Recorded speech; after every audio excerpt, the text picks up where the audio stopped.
Hi everyone, welcome back to a new video. तो आज की वीडियो में हम लोग डिस्कस करेंगे हिमाचल प्रदेश का जीके का क्विक रिवीजन। हम लोग ये वन लाइनर्स क्वेश्चंस डिस्कस करेंगे और इसमें हम डिटेल में बिल्कुल भी नहीं जाएंगे, क्योंकि डिटेल में हम अनदर वीडियोस में डिस्कस करते हैं हिमाचल प्रदेश का जीके। आप हिमाचल के किसी भी एग्जाम की प्रिपरेशन कर रहे हो, सारे एग्जाम्स में ये जीके के क्वेश्चंस आप लोगों के लिए हेल्पफुल होंगे। तो चलिए शुरू करते हैं हमारे आज के क्वेश्चंस को। सबसे पहला है हमारा, रोहतनी कैसल किस जिले में स्थित है? तो ये शिमला में है। शिमला में जो एडी एओ ह्यूम थे, एडी नहीं एओ ह्यूम थे, इनका ये घर भी था, यहाँ पर रेजिडेंस था। नेक्स्ट आ गया हमारा, Tegpo stream is tributary of which of following river? Tegpo stream जो है किसकी सहायक नदी है? तो स्पीति की है। आपकी स्पीति कहाँ से ओरिजिनेट करती है? कुंजुम पास से ओरिजिनेट करती है, कुंजुम रेंज से ओरिजिनेट करती है, और इसके साथ ही इसकी एक और ट्रिब्यूटरी है कब्जियन। ठीक है।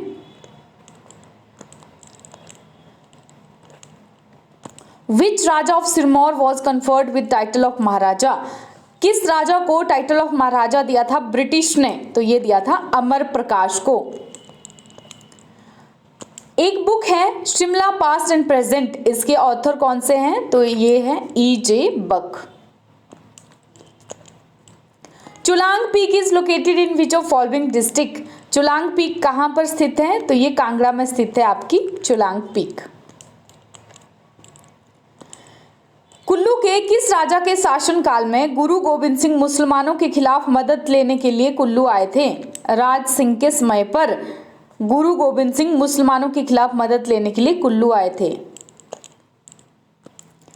इन which district is Inder Kila national park? Inder Kila राष्ट्रीय उद्यान किस जिले में है? तो ये है आपका कुल्लू में। Chhaini pass is located in which of following pass? In which of following district होएगा यहाँ पे। तो जो छेनी पास है वो कहाँ पर लोकेटेड है? ये आपका चंबा में लोकेटेड है। Sub tehsil Saluni was made tehsil in year?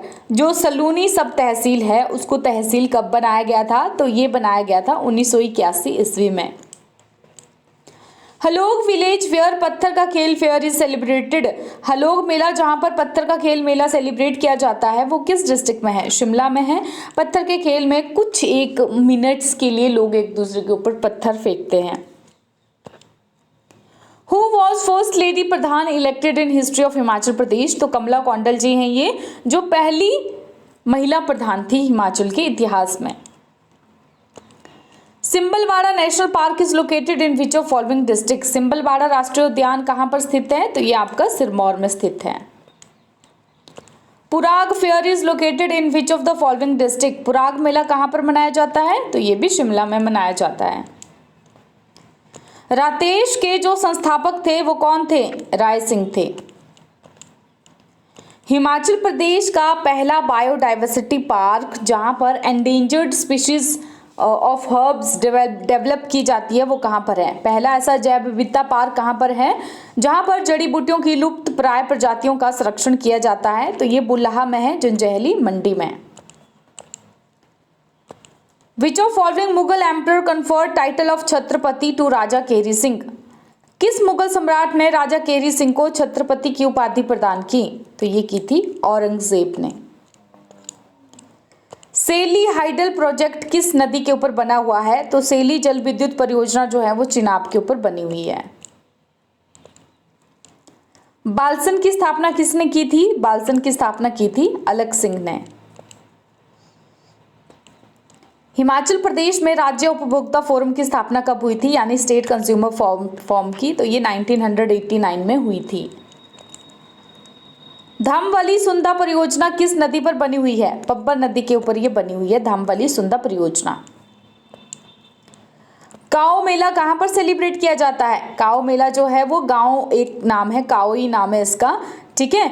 और ये सेकेंड वर्ल्ड वॉर में शुरू किया था ताकि जो माता कामेशा है उनसे ये प्रार्थना की जा सके कि वॉर जो है वो खत्म हो जा सके। मंडी डिस्ट्रिक्ट में ये सेलिब्रेट किया जाता है। जीता दंबर गया इज ये एक पूजा की फॉर्म है। ठीक है, जीता दंबर गया एक पूजा की फॉर्म है। लाहौल स्पीति में है ये, और मतलब कोई पर्सन जब मर जाता है तो उसके बाद का ये रिचुअल है एक तरह सा worship. First Negi of Lahore was appointed by British government. कौन थे ऐसे फर्स्ट नेगी जिनको ब्रिटिश गवर्नमेंट ने अपॉइंट किया था लाहौर का फर्स्ट नेगी? तो ये थे बालीराम। लाहौर को वैली ऑफ ग्लेशियर्स किसने कहा था? तो लाहौर को वैली ऑफ ग्लेशियर कहा था एंड्रयू विल्सन ने। पहले लोकल फार्मर जिन्होंने एप्पल ट्रीज को कुल्लू वैली में, कुल्लू घाटी में प्लांट किया, सेब बाग में, वो कौन थे? कुल्लू घाटी में सेब के पेड़ लगाने वाले पहले स्थानीय किसान कौन थे? तो ये थे परा बंसीलाल।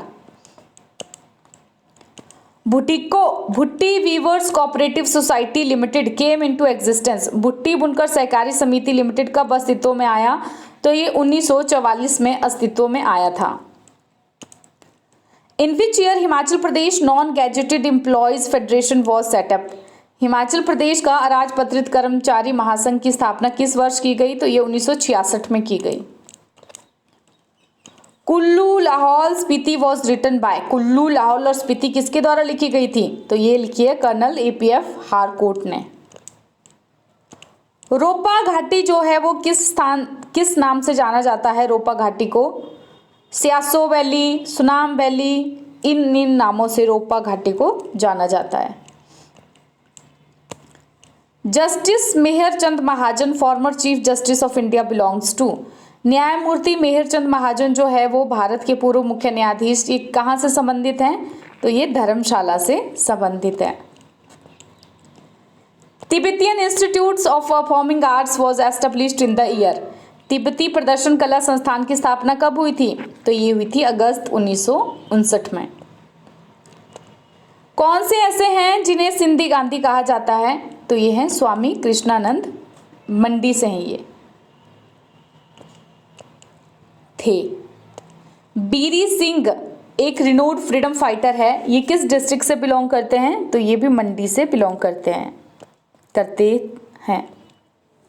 हरिपुर का किला किसने बनाया था? तो ये बनाया था हरिचंद ने।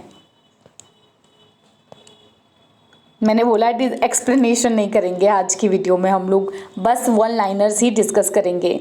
निक्का पेंटर कहाँ से बिलोंग करते थे? निक्का पेंटर बिलोंग करते हैं चंबा से। तुपचिलिंग गांव जहां पर गुरु घंटाल गोम्पा स्थित है, निम्नलिखित में से किस जिले में स्थित है? तो ये लाहौल स्पीति में है। ऐसे जो नाम होते हैं ना, ये वैसे लाहौल और किन्नौर के ही होते हैं मोस्ट ऑफ टाइम। चकमोह गांव जहां पर बाबा बालकनाथ का मंदिर है, कहाँ में है? कहाँ पर है वो? हमीरपुर में है। Upon which fort general Ochterlony inflicted defeat on Amar Singh Thapa. Amar Singh Thapa को किस किले में जनरल ऑक्टरलोनी ने पराजित किया था? रतनपुर फोर्ट में। अच्छा ये बता देना मुझे, अब ये बता दो कि ये रतनपुर फोर्ट किस डिस्ट्रिक्ट में है? ये पहाड़ियों का भी नाम बता देना मुझे नीचे। Long valley has been formed by Sutlej river from Shipki to. Sutlej नदी के द्वारा शिपकी से डैश तक एक लंबी घाटी का निर्माण किया गया है, तो ये है बिलासपुर।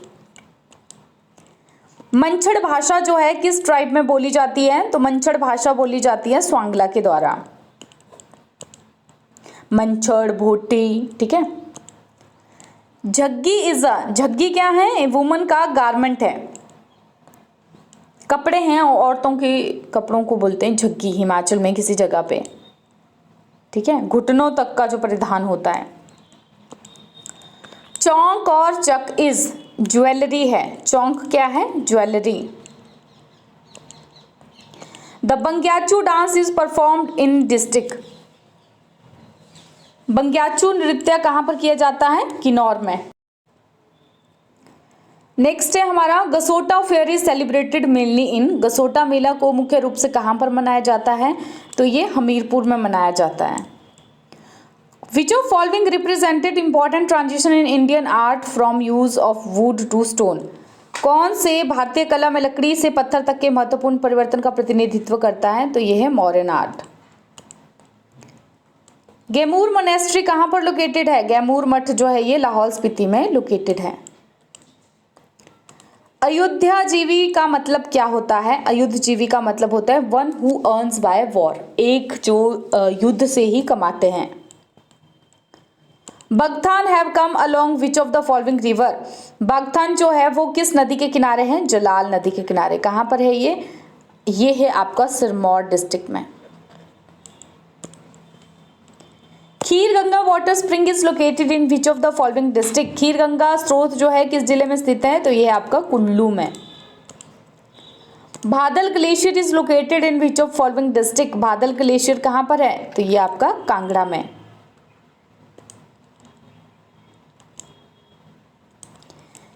कौन सी नदी है जो बादल डिस्ट्रिक्ट से बादल ग्लेशियर से निकलती है? ये बता देना मुझे कमेंट सेक्शन में। Kyardun valley is called as. Kyardun valley को पोंटा वैली के नाम से भी जाना जाता है। Which of the following English man called Rohtang pass Ritanka Jot. Ritanka जोत किसने कहा था? तो ये मूरक्राफ्ट ने कहा था रितंका जोत। हिमाचल जो है वो 2013 में स्मोक फ्री बना था। पहले तो ये याद रख लो। कितने अनुपालन से बना था ये smoke free? 84.52। Same as it as a question exam में आया हुआ था। बुरा डांस जो है वो कहाँ पर परफॉर्म किया जाता है? तो ये जो बुरा नृत्य है आपका ये सिरमौर में परफॉर्म किया जाता है। Most ancient art and architecture of Himachal Pradesh is in. Himachal की सबसे प्राचीन कला और स्थापत्य कहाँ है? तो ये है आपका खसा स्टाइल। किस गोम्पा में कांग्यूर और तंग्यूर का सबसे बड़ा संग्रह पाया जाता है? तो यह है आपका कारदंग गोप्पा। कौन सा है ये? Kardang Goppa. During reign of which Kangra ruler Firoz Shah Tughlaq besieged the fort of Kangra in AD 1365। किस कांगड़ा शासक के समय पर फिरोज शाह तुगलक के शासनकाल में किस कांगड़ा के शासक के काल में फिरोज शाह तुगलक ने कांगड़ा के किले को घेर लिया था? 1365 ईस्वी में। तो वहां पर थे रूपचंद रूलर जो थे। कौन से जानवर की झाड़ीदार बालों वाली पूंछ का उपयोग मंदिर में चंवर के रूप में किया जाता है और इसे घरों में एक पवित्र सामग्री के रूप में संरक्षित किया जाता है? तो ये आ गया आपका याक। याक की झाड़ीदार बालों वाली पूंछ का उपयोग चंवर के रूप में किया जाता है मंदिरों में। Barot trout farm is located in which of the following district. तो मंडी में है ये बरोड ट्राउट फार्म। कौन सा ऐसा एकमात्र जिला है जहां पर चुकंदर के बीज का उत्पादन किया गया है? तो ये है किन्नौर। किस शासक के शासनकाल के दौरान चंबा में एक महामारी फैल गई थी? ठीक है, जिसके द्वारा कीरा में कब्जा कर लिया गया था? तो ये राजा थे उस समय पर लक्ष्मी वर्मन। पहला हाइड्रो इलेक्ट्रिक स्टेशन कब कमीशन किया गया था चंबा में? तो ये किया गया था आपका 1910 में। मानगढ़ का जो फोर्ट है वो किसने बनाया था? मानगढ़ का किला बनाया था आपका मानचंद सिंह ने। जैसा इनका नाम है राजा का नाम भी वही है। कौन सा ऐसा स्टेट था जो सबसे पहले जगत सिंह के कंट्रोल में आया था? कौन सा राज्य था? बिशोली पेंटिंग फेमस कैस है ना हिमाचल में। Which river drain Sangla valley? तो बसपा नदी जो है वो सांगला वैली को ड्रेन करती है। सांगला वैली आपकी कहाँ पर है? ये आपकी किन्नौर में। दक्रेन त्योहार जो है वो कहाँ पर सेलिब्रेट किया जाता है? तो ये आपका कब सेलिब्रेट किया जाता है? जुलाई और अगस्त में ये सेलिब्रेट किया जाता है दक्रेन त्योहार। Hi everyone, welcome back to new video. आज की वीडियो भी स्पेसिफिकली है HRTC वालों के लिए जो एग्ज़ाम उनका आ रहा है। HRTC welfare schemes I hope आप लोगों ने पढ़ ली होगी। जस्ट एक रिवीजन हो जाएगा आप लोगों का। तो सबसे पहली स्कीम है आपकी बेनिवोलेंट फंड स्कीम। इस स्कीम के अंतर्गत क्या किया जाता है कि जो भी HRTC के एम्प्लॉयज़ हैं और उनके बच्चे हैं उनको HRTC एम्प्लॉय फंड से मॉनिटरी बेनिफिट्स यानी कि पैसे दिए जाते हैं कुछ एक कंडीशंस के ऊपर। जैसे कि फॉर एग्जांपल अगर किसी की डेथ हो जाती है जब वो सर्विस में है, सर्विस कर रहे हैं अभी, तो उनको 75,000 रुपये दिए जाते हैं। सेकंड प्लान रिटायरमेंट के ऊपर है। फर्स्ट मतलब रिटायरमेंट अगर कोई बंदा लेता है तो उनको क्या क्या बेनिफिट दिए जाते हैं। रिटायरमेंट भी अलग अलग तरह की होती है। जैसे कि पहली आ गई ऑन सुपर एनुटेशन यानी कि पेंशन पे कोई पर्सन जा रहा है, भैया उसने पूरा अपना सेवा पूरी की है, पेंशन पे जा रहे हैं तो उनको 15,000 दिए जाएंगे। कंपल्सरी रिटायरमेंट के ऊपर 7500 दिए जाएंगे। अब कंपल्सरी रिटायरमेंट क्या होती है? कंपल्सरी रिटायरमेंट ये होती है जैसे हर एक ऑर्गेनाइजेशन का रहता है कि फॉर एग्जांपल आपको 15 ईयर की सर्विस देनी पड़ेगी, या फिर आपको 25 ईयर की सर्विस देनी पड़ेगी, या 10 ईयर की सर्विस देनी पड़ेगी। ये होती है कंपल्सरी रिटायरमेंट। आपने वो क्राइटेरिया पूरा कर लिया है, देन आप जो है वो पेंशन के लिए अप्लाई कर सकते हो, राइट। सेकेंड आ गया आपका वॉलंटरी रिटायरमेंट। वॉलंटरी रिटायरमेंट का मतलब है कि मेरा जो एक गिवन क्राइटेरिया है वो पूरा नहीं हुआ है, लेकिन मैं मेरी इच्छा से वॉलंटरी रिटायरमेंट को लेना चाहती हूँ, ठीक है, तो वो एक वॉलंटरी रिटायरमेंट हो गई। उसमें भी आपको 7500 रुपये मिलेंगे। परमानेंट डिसेबिलिटी, अगर आपको कोई किसी तरह की परमानेंट डिसेबिलिटी हो गई है आपके सर्विस के दौरान तो आपको 10,000 रुपये दिए जाएंगे। ये परमानेंट डिसेबिलिटी का एक और है, पार्शियल तौर पे जो आपको हुई जाती है, बिकॉज डिसेबिलिटी की डिफरेंट कैटेगरीज हैं, तो उसमें आपको 5,000 रुपये दिए जाएंगे। वार्ड सफर्ड फ्रॉम पैरालिसिस या पोलियो, अगर आपके बच्चे हैं जिनको पैरालिसिस हो रखा है, पोलियो हो रखा है, तो उनको 15,000 रुपये दिए जाएंगे। तो ये बेनिवोलेंट फंड स्कीम के अंतर्गत HRTC का जो एम्प्लॉय फंड होता है उससे ये रुपए दिए जाते हैं, राइट। अब नेक्स्ट है हमारा कैश अवार्ड्स। अच्छा, ये वो है कि फॉर एग्जांपल आप HRTC में जॉब करते हो तो आपके बच्चे अगर 8th में, 10th में, 11th 12th graduation, BA BSc BCom MA MSc MCom LLB, इन सारे कोर्सेज में जो भी ये ग्रेजुएशन के पोस्ट ग्रेजुएशन के कोर्सेज हैं, अगर आप इतने जो मार्क्स हैं सिक्योर कर लेते हो तो आपको रुपए मिलेंगे। जस्ट फॉर एग्जाम्पल 75 से 79% लाते हो तो लड़कों को 1500 रुपये, लड़कों को 1200 रुपये दिए जाएंगे, लड़कियों को 1500 दिए जाएंगे। 80% से 89% अगर आप लाते हो तो लड़कों को 1800 और लड़कियों को 2250 दिए जाएंगे। 90% और अबव दिए जाएंगे तो बॉयज़ को 3000 रुपये और गर्ल्स को 3750 दिए जाएंगे, ठीक है। अब लड़के यहाँ बोलेंगे भाई यहाँ तो लड़कियों को ज़्यादा रुपये दिए जा रहे हैं और हम लोग को तो कम रुपये दिए जा रहे हैं। अच्छा, तो मुझे अब ऐसे ही कुछ नहीं बोलती हूँ मैं, इसके पीछे क्वेश्चन आप लोगों से पूछना चाहती हूँ कि कोई भी चीज़ जहाँ पर किसी एक पर्टिकुलर ग्रुप को ज़्यादा दिया जाता है, जैसे फॉर एग्जांपल आप रिजर्वेशन की बात करते हो, SC ST लोगों को रिजर्वेशन दी जाती है, जहाँ की 75 नंबर, अगर फॉर एग्जांपल आप नेट का पेपर देते हो और 86 नंबर में आपका सिलेक्शन नहीं हो रहा है, 100 नंबर में आपका सिलेक्शन नहीं हो रहा है, लेकिन 86 नंबर में OBC वालों का सिलेक्शन हो गया है, तो थोड़ा तो लगता है। लेकिन मुझे एक रीज़न ये बताना, देखो यहाँ पर जैसे लड़कों को कम रुपये दिए जा रहे हैं, लड़कों को ज़्यादा दिया जाता है, जो भी ऐसे पर्टिकुलरली ये ग्रुप हैं जिनको थोड़ा सा ज़्यादा हम दे रहे हैं, क्या रीज़न इसके पीछे रहा होगा कि क्यों ये चीज़ें की जाती हैं? सिंपल भाषा में एक लाइन में अपना आंसर देना। आप लोगों को ये सारी चीज़ों का पता तो होना चाहिए। नेक्स्ट आ गया cash awards to the wards of HRTC employees getting distinction in final examination. अच्छा, मतलब फाइनल एग्जामिनेशन में जो HRTC एम्प्लॉयज़ के बच्चे हैं, जैसे कि एक सब्जेक्ट में इन्होंने ज़्यादा वो किया हुआ है तो इनको 500 रुपीज़ जाएंगे, 2 सब्जेक्ट्स और ज़्यादा में किया होगा तो 1000 रुपीज़ इनको दिए जाएंगे, ठीक है। डिस्टिंक्शन अलग से कुछ किया है। Monetary relief to employees in stress due to serious fire, अगर कोई किसी तरह की आग लग जाती है, फ्लड आ जाते हैं, दंगे हो जाते हैं, या आपका घर वर टूट जाता है तो मॉनिटरी रिलीफ आपको दिया जाएगा स्ट्रेस आपको मिटाने के लिए 5000 रुपये।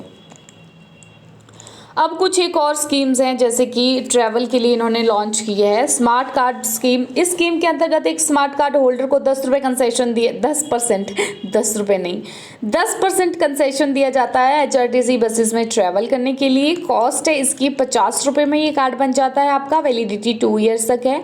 बेनिफिशियरी जनरल पब्लिक है, कोई भी इसके लिए अप्लाई कर सकता है, जनरल पब्लिक स्मार्ट कार्ड योजना के अंतर्गत, राइट। सेकंड आ गया आपका green card scheme. Green card scheme में आपको 25% का डिस्काउंट दिया जाता है। जहाँ से आप जाते हो, मतलब ये आपका घर है, यहाँ से 50 किलोमीटर के एरिया तक ये आप लोगों को दिया जाता है। स्कीम का बेनिफिट 50 रुपये का ही है, वैलिडिटी 2 साल की है। सम्मान कार्ड स्कीम, सम्मान कार्ड स्कीम जो है वो सिर्फ सीनियर सिटीजन्स के लिए है, जिसमें कि आपको 30% का कंसेशन दिया जाता है। AC और सुपर डिलक्स बसेस इसमें नहीं आती हैं। कॉस्ट 50 रुपये है। वैलिडिटी इसकी 1 साल है। एक और स्कीम हमारे जयराम सर की गवर्नमेंट ने लॉन्च की थी, नारी को सम्मान, 50% कंसेशन इसमें विद इन बाउंड्रीज 50% कंसेशन दिया जा रहा था कि जो महिलाएं हैं, महिलाओं के लिए थी ये स्पेसिफिकली, कि जो महिलाएं हैं उनको 50% कंसेशन दिया जाएगा कि HRTC की बसेस में अगर वो ट्रैवल करती हैं तो ये कुछ एक स्कीम्स थी स्पेसिफिकली HRTC के लिए। अगर इसमें कुछ और ज़्यादा होता है तो मैं डेफिनेटली आप लोगों के लिए लाऊंगी।